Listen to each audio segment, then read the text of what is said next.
America is in trouble. We've turned our backs on God, forsaken our history, and too easily succumb to tyrannical orders. Our problem seems overwhelming, but the solution is simple. It's time we return to the Lord in strict adherence to the Constitution of the United States. Welcome to the Constitution Solution, one podcast under God. We're your hosts, Mark DeLuzio and Christy Tyrone. Now, let's get on with the show. Hi, welcome to another edition of the Constitution Solution, one podcast under God with Mark DeLuzio and my co-host, Christy Tyrone. Hi, Christy. How are you doing today? Hey.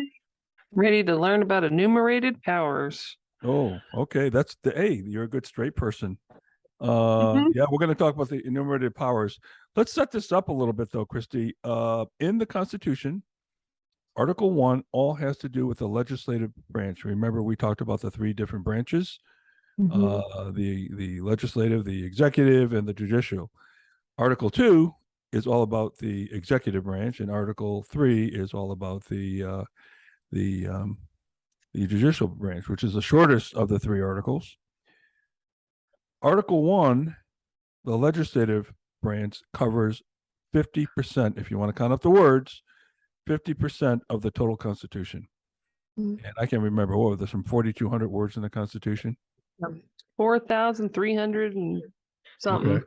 Can you imagine how we ended up with the most long-living government document today, and it's only a little over 4,000 words? I mean, how well written. This goes back to our words matter and how crafty they were in terms of how they wrote things, and very economical in what they said, and they were to the point and all that. But anyway, Article Talk about 1, the biggest impact from the fewest words, which is like every good author's goal. And that's tough They nailed to do. it. That's tough to do. So Article 1, the legislative, Section 8 of Article 1 talks about enumerated powers. Now, let's just kind of talk about what are they. Enumerated powers are what Congress is allowed to do, what types of laws they can write, and what have you. And now I wanted to kind of go through the 10th Amendment again, because we talked about that before. The 10th Amendment basically says anything that's not an enumerated power in the Constitution is left to the states or to the people, right? And that's why they put that in the 10th Amendment. So these enumerated powers, and there's 17 of them, cover what Congress is allowed to do. Now, one of the things I want to challenge the listeners to do as time goes on after listening to this episode is have the list of this enumerated powers kind of right by your side. And every time you hear a congressman talk about what they want to do, or a politician, or you want to hear the president say that they want to do this and they want to do that, ask yourself the question, is it an enumerated power of our federal government? Not just of Congress, who writes laws, but of the government in general.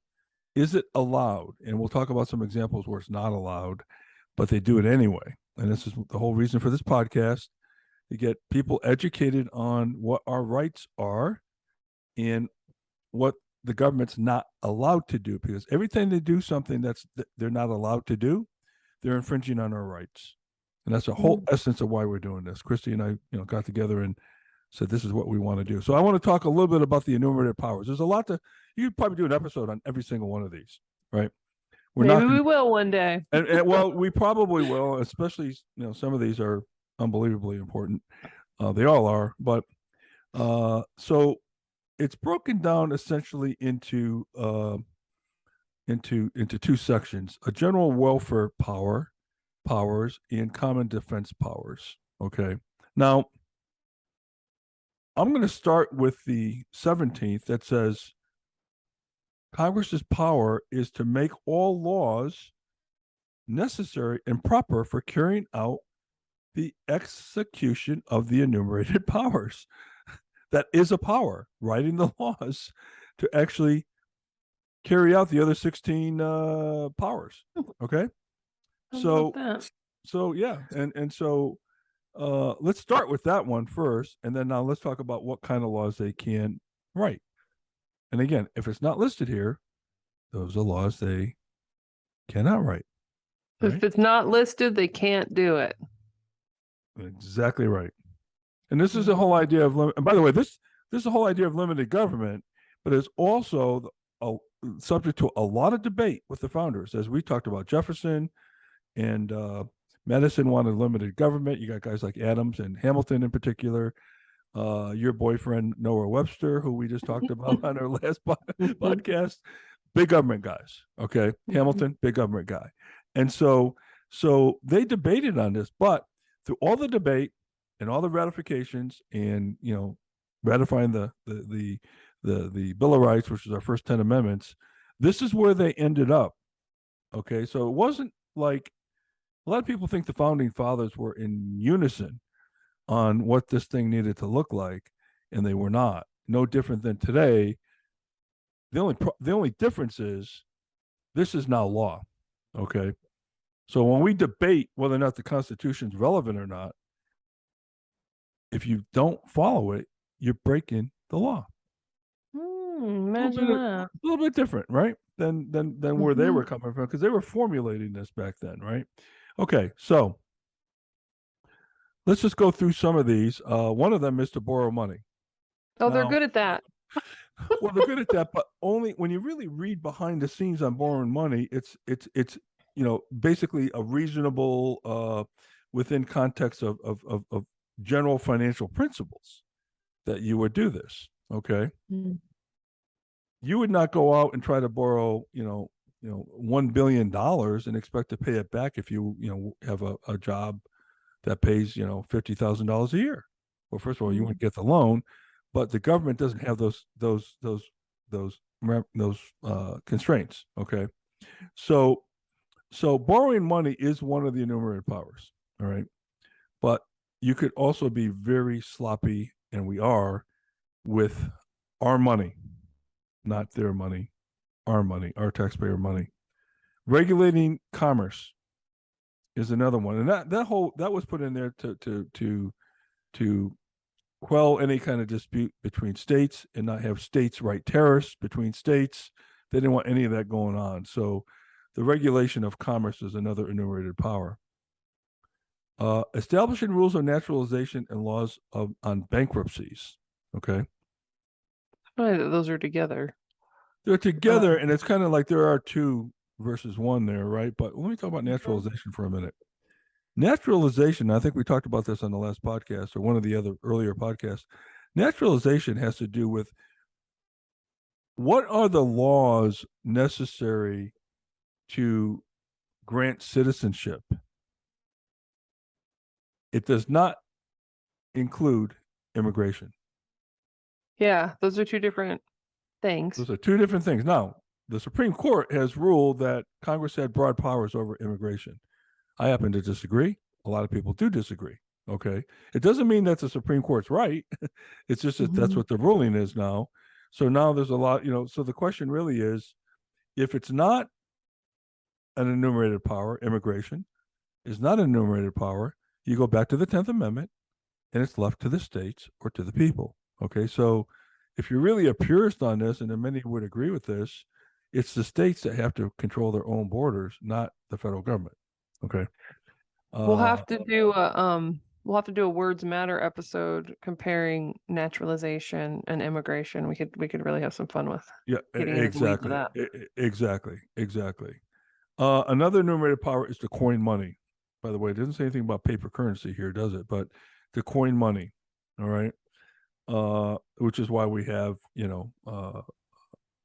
federally owned mints, right? It says to coin money, regulate the value thereof, and a foreign coin, and fix the standard of weights and measures. Right. Yeah, weights and measures is important. There's kind of a joke that says, we're going to the metric system here in the United States. We're getting there inch by inch. You ever hear that one? That's funny. But the metric system makes total sense, by the way, if you really understand it. But we all grew up on the standard, English system, and it's really hard to. If I said to you, "Hey, I live 26 kilometers away," I have to calculate that in my head, 0.6 times 20. So conversion math, I dread it. But if you said 26 miles away, I could say, oh yeah, that's about 26-minute drive, right? If I do the speed limit. Uh, punish counterfeiting is another. Okay. Ooh. Mhm. And rules about counterfeiting. I would almost say almost every member of Congress should be guilty of that, but since we're printing money Right?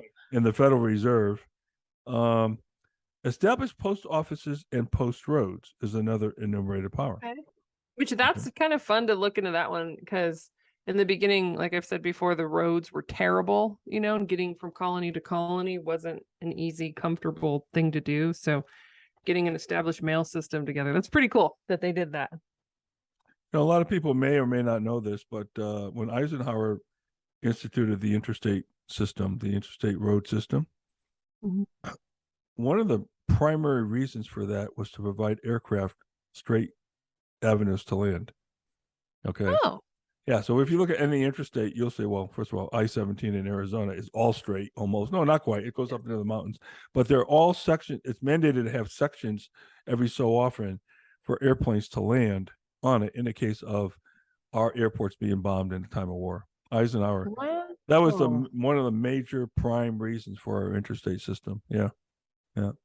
That's why you'll see the signs on the highways. It says Eisenhower Interstate System. Well, he's the guy that conceived all that and conceptualized that. Promote science and useful arts by protecting exclusive rights. So this gets down to copyright laws, it gets down to patent laws and things like that. So, unless it's changed, copyright and patent laws.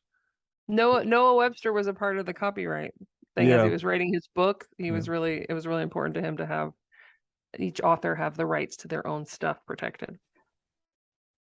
I think it's the life, unless they change it. I think the copyright is the life of the author plus 40 years. And a patent typically was 17, but that all might have changed. I haven't been kept up on all these different changes to these laws. Constitute tribunals inferior to the superior court. So, in other words, to create a federal justice system below the superior court, right? You have all these federal courts. You hear about the famous Ninth District all the time over in California, San Francisco. So that's another one. And by the way, the Senate, one of their powers is to appoint judges, right? And that's kind of a big deal, by the way. Control land. Would that be like when they do the kind of hearings and trials when they want to see who's doing what in That's all in the Senate. Congress? Yeah, it's in the Senate. Yeah. Oh, okay. Yeah. Okay. Yeah, you're talking about the Supreme Court nominees. Yeah. Okay. Yeah, they have to. The Senate has to. The president appoints, and the Senate has to approve, and then the president then, signs off on it. Right. Okay. Constitute tribunals inferior to the Superior Court. So we talked about that. That's all these other federal courts. Control land for limited purposes. Now this one here, see, some of these get abused, right? Yeah. Control land for limited purposes. Now, what's the definition of limited? You'd have to go to the Federalist Papers. You'd have to look at what that really means. But right now, I believe if you really look at the spirit of this one, and again, all of these could be an episode all by themselves, you'll find that the federal government has overreached in this regard. Okay. Yeah. And as a matter of fact, when you start looking at science, there's something called the Antiquities Law way back in, I can't remember the name, early 1900s. The Antiquities Law was giving the federal government the right to claim a either land, structure, statue, whatever. They have either historic or scientific purposes, right? So, for example, here in Arizona, we got the meteor crater, right? I gotta put this cat down. Give me just a second. Okay. We would not allow building on that because it has scientific purposes. Okay, that's what we're talking about. Any kind of Indian reservation, Indian tribe, Indian or Native American, I should say, dwellings that are now abandoned. All these have historic purposes, so those would be subjected to the Antiquities Law. However, that has been abused by Obama and by Biden by saying, well, we're going to take back a lot of land, especially here in Arizona, from our cattle ranchers because of cow flatulence coming out of the cows, and you're destroying the planet and all that. And they're tying that into a scientific reason for claiming back that land and taking the livelihood away from these ranchers. Okay, so We this is what. definitely need to do a whole show Oh, on that land there's so specifically. many things like that that are being abused, and how they look at these things and they twist them.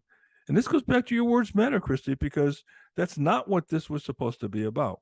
Okay, even the antiquities law is not supposed to be used in that regard.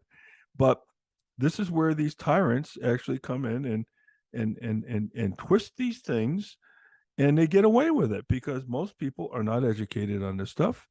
From day to day, they're just worried about putting food on the table and all that. So anyway, so those are some of the general warfare powers. Now, the common defense: define and punish piracies and felonies. Okay, and I believe the definition of a felony is any crime committed that commands a year or greater in prison. Piracies, and back then that was kind of a big deal. All right, I don't think we have that as much anymore, although some of our pirates are within the government themselves. Let's not go there. Uh, now, this one here, Christy, declare war, the War Powers Act, if you will. This is abused all the time. Vietnam, they call it a conflict, right? I don't know. You kill 58,000 of our men and women. It's not a conflict, okay? When somebody shoots at you, it's not a conflict. It's a war, all right? Afghanistan was the same way. So when I met with Kevin McCarthy when I was running for Congress, I looked at him and said, I spent about an hour with him, and I said, can you do me a favor? I know you're, at the time he was in a minority. I said, when you become speaker, because I knew he would, can you make sure the President Biden does not go to war without it going to you guys for a vote in Ukraine, okay? And get everybody on record to vote for this war, okay? Because he's already, the presidents have come on both sides of the aisle. Not Trump; he didn't start a war, but and went to war without getting the grant from Congress relative to this enumerated power. All right. That just might be the most egregious abuse of power because the loss of life and the devastation that follows for for the executive to make a decision like that outside of the boundaries. So Correct. that's just Correct. disgusting. Well, there's a whole notion here about the National Guard and that the president can't, unilaterally declare war and then pull our state National Guard in. Okay. That's another nullification thing that we're going to talk about when we get to nullification. But anyway, declaring war is kind of a big deal. And you'd love to see everybody on record for that, to understand. And maybe we won't be in so many wars if we did go to Congress and let them vote on it, right? But the president can't unilaterally do that, just like unilaterally spend money, because the power of the purse is with Congress, right? Raise and support armies and provide and maintain a navy. Now, again, of course, they didn't talk about an air force back then because there were no airplanes. Okay, but the spirit of those two there are now. From what I understand, and we have to get at this a little bit more, those are supposed to be temporary armies, not permanent fixtures. Okay, and which is interesting, but I think that one we'll have to come back to and get a little bit deeper in that. Make the rules for land and naval forces. Right? What other rules? Right? Like, for example, we have a 200-mile international waters rule that says anything off the coast for 200 miles is international water. International waters begin after the 200-mile mark, and that's kind of the types of things that they talk about. Call forth the militia to execute laws, suppress insurrections, and repel invasions. Okay. Now, and the militia goes way back to like colonial times. We had the militias at the ready. Well, I think they're coming off the Revolutionary War where they kind of said, hey, look, it was the citizens who freed our country from England, right? Yep. There's no army to call it. Well, there was, but all these people were just Joe Farmer, basically. There's no formal, so that's another one. And the last one I have here, organize, arm, and discipline the militia. It's another enumerated power, writing laws around that, right? So these are the things that are enumerated powers, and I think you could probably see, as laws get written over the course of time, we've come outside the bounds of this, especially with three-letter agencies, things like OSHA, EPA, FDA, CDC, ATF, with firearms, the Department of Education. Nowhere in here does it say Congress can write laws about healthcare. Nowhere in here No. does it say that Congress can write laws relative to, even hate to say it, Social Security. No, nothing in here says that they need to provide legislation around a retirement system, which is what Social Security is supposed to be. Nowhere in No. here nowhere in here does it say that they can write laws around healthcare. Obamacare was unbelievably unconstitutional. Okay. Mhm. Whether or not you like the law or not is not the matter. The bottom That's line not the is, point. if it's unconstitutional, it's dead on arrival. It doesn't Mhm. matter how good it is, right? And or how favorable. Because once you open up that door and say, okay, well, I like that law, so we'll let that one in, you just basically abdicated all of your rights for further abuses. Yeah, you always have to look at how can this be used, if it was implemented, good and Right. bad.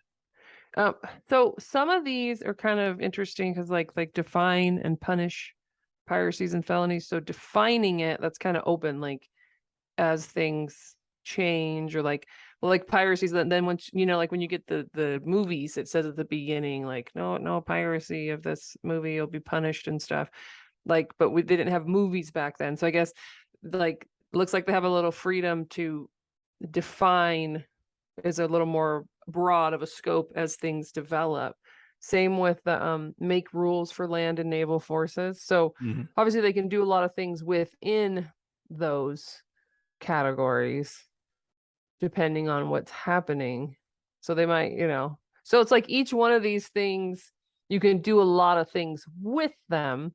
So it kind of makes it a little harder when you're watching. So you need to know these things to say, okay, they're doing this regulation today on this and that. So you really got to come back to which category does it fit into, and does it fit? Right. And I think, going back to your points that you made on the Words Matter podcast, okay, you've got to look at other supporting documents to Mhm, understand what is meant by each one of these.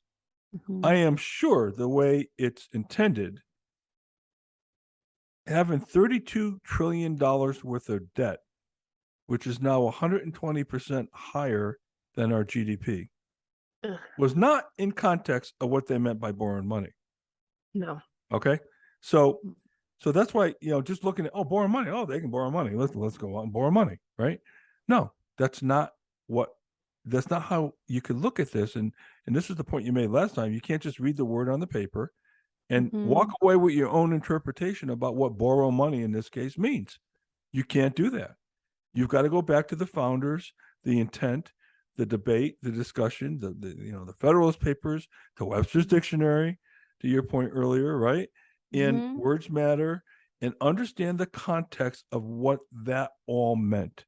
And that's where we run into problems, because people look at this now and they're lazy. They don't want to go deeper than because if they think they're getting their right answer off of this, it's called confirmation bias. They're not going to go any further to prove themselves wrong. All right. So mhm. that's why these documents can't just be read, taking the words off the page literally, and moving on with your agenda. It's just not the way it's supposed to be. And I think you made that point very well when we did the Words Matter Mm. episode. So anyway, that's a rough Um, cut of these enumerated powers here. Okay. mhm. Oh, one of the ones I want to say, the one to raise and support armies, it goes on to say, but no appropriation of money to that use shall be for a longer term than 2 years. 2 So that's years. every Yeah. 2 years they do that Mm-hmm. act. They have Mm-hmm. to reiterate it every 2 years. Mm-hmm. And every time they do it, they stuff it full of pork. and pass all kinds of other garbage with it that doesn't even relate or belong. So I've kind of seen them do that a few times since I started paying attention. And I'm You know, like, now that you mentioned that, you know, Ronald Reagan wanted to have a line item veto because he would get a bill, let's say a bill on veterans benefits, okay? But in that bill would be 400 different things that had nothing to do with veteran benefits. It would have to do with, you know, funding for this and funding for that. So he wanted a line item veto to be able to, I mean, what would you do as a congressperson if you got a bill that had unbelievable benefits that are grossly needed by our veterans, but along with that, somebody tagged along funding for Planned Parenthood? oh, Now, if you veto the, if you vote no on the bill as a congressman, you're going to get killed either way. If you agree to the bill and vote yes, you're going to get killed either way. Okay, so but he that's where I wanted to. think. Oh, go ahead. No, go ahead. That's where I think it's so important to have some kind of a relationship with your representative, you know, and to be in contact. Like Paul Gosar is really good about doing his weekly news release on everything that happened during the week in Congress. Because if you're getting that information, like, and your congressman's explaining to you, hey, I didn't vote for this because they shoved this in there, you know, like being able to understand that and see these things clearly, because it's so hard when you have a 1,800-page bill. Like nobody's going to take the time to read that. So as a citizen, you know, so having holding your congressman to explaining these things to you, or hopefully like Gosar was being good enough to us to explain to us on his own accord, I think it's really good to be in tune that way, to know exactly when and why they're saying no, to avoid the unnecessary slaughter from time to time. And then he'd come back and say, "Oh yeah, by the way, the part I liked about that bill, I'm going to put in my own bill and pull it out in another bill." Okay, so you can always do that. But a lot of times when you hear, "Oh, so and so voted against this," sometimes it's not fair. Okay, because of that reason, right? Now, I had another solution to it. If I were president, I would insist any bill that comes to me with one or more with more than one subject, if you will, is dead on arrival. I want a single issue bill coming to me every single time you present me with a bill. If you don't want to do that, then guess what? Now, that could be my prerogative as president, and it would be, I believe, constitutional.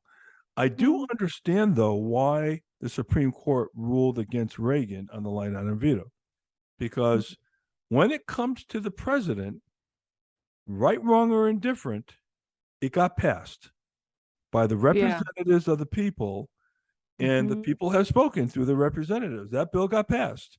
Okay, somehow everybody said, yeah, there's enough votes to say yes, even though it had some distasteful parts of it. And oh yeah, by the way, who's to say that now Reagan can pick and choose what was passed by the people? Because a lot of those are in concert with each other, and also part of negotiation as well, right? So anyway. You're right. That I could see where that comes from. It's picking it apart. You don't like it. It does You seem know, a little. It's like when we get into flag burning and stuff like that. You don't like the ruling, but if you're true to the Constitution, there will be some things that are distasteful to you, you know, and that's something that we have to always think about. We can't always just interpret the Constitution based on our emotions. And we can't also interpret the Constitution what we think the government should do. It's very clear in Article 1, Section 8, Christy, in the Enumerated Powers, what Congress can and can't do relative to writing laws. Okay. And so a lot of these unconstitutional agencies that we will talk more about are just way out of line for what the enumerated powers were granted to the people under that dome called Congress. Because if Congress passes something that you don't like and your representative votes for it, then you can personally call their office, write your letters. You can go pick it outside if you want to. You can make a fuss about it directly to the person who's representing you. When that power gets outsourced to these agencies that are just so big and vast and unaccountable, it's like we've totally lost control over what's going on and what's affecting our daily lives.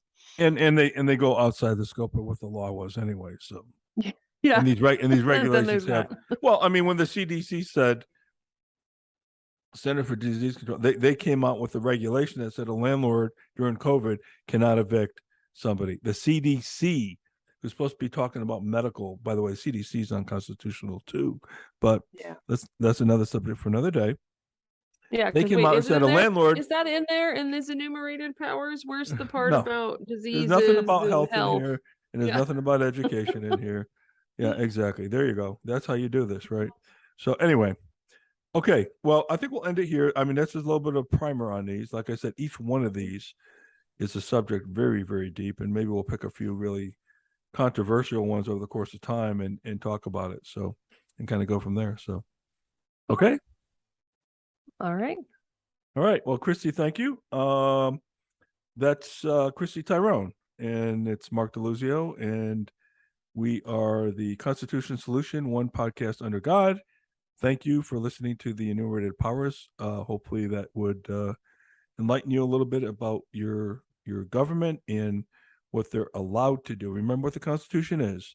It's a limit on the government. It's not a limit on you, and it's not granting you any rights. Your rights come from God, and it's clarifying what rights you do have.